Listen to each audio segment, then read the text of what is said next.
Смотрите, одна женщина пришла к колдуну и говорит: мой муж не слушается, давай сделай такое колдовство, чтобы он меня слушал. Как будто муж должен слушать жену. Так же, мы так думаем. Он говорит: я без удовольствия сделал, но у меня нету волосы тигра. Эти нужны для этого. Она говорит: я принесу. А колдун думал, откуда она принесет? И сказала: если принесешь, сделаю. С этого же места она пошла к охотнику. Спрашивает его: в наших лесах обитается тигр? Он говорит: да, в каком-то пещере, в каком-то месте есть тигр.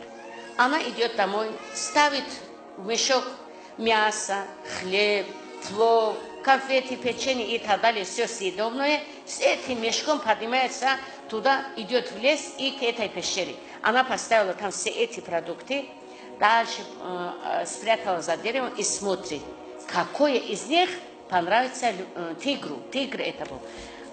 Тигр вышел и смотрит, понюхал все, остальное оставил, мясо покушал. Следующий день с мясом она идет туда, ставит там. И следующий, несколько дней она начала таскать туда мясо. Поставила около пещеры, а тигр выходит, кушает. Вокруг начал посмотреть. Тигр даже начал думать, что о мне кто-то заботится. Она тоже начала появиться из-за дерева, выглядывать вот так. Короче, они узнали друг друга, что эта женщина кормит меня мясом. Тигр к ней подошел, она к нему подошла, вот так началась дружба. Она начала погладивать тигра.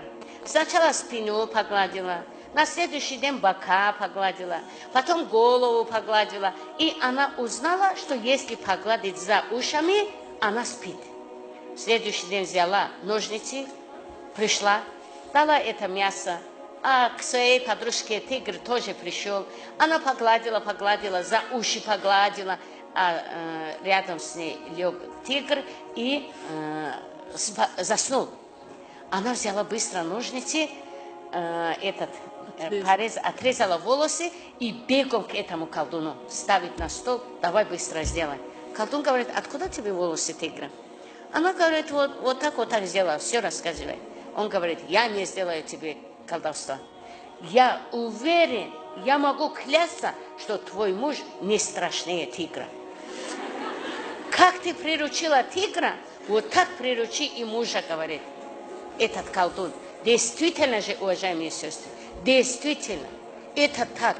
Только наше высокомерие не позволяет нам каждый день давать ему свежую еду, хороший, теплый хинкал, хорошее мясо. Столько тигру она несла, а мужу ничего не давала, потому что она была на него обижена.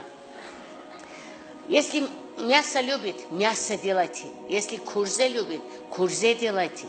Если пироги, торты такие любит, это все готовьте.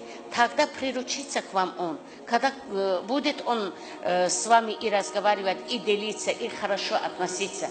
И попробуйте, если какое место погладит, он будет послушать себя. Спину, бока и так далее.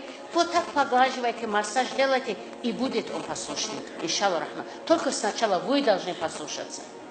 Поняли? Это шариат, это не от меня. Поэтому следуйте шариату, все будет нормально.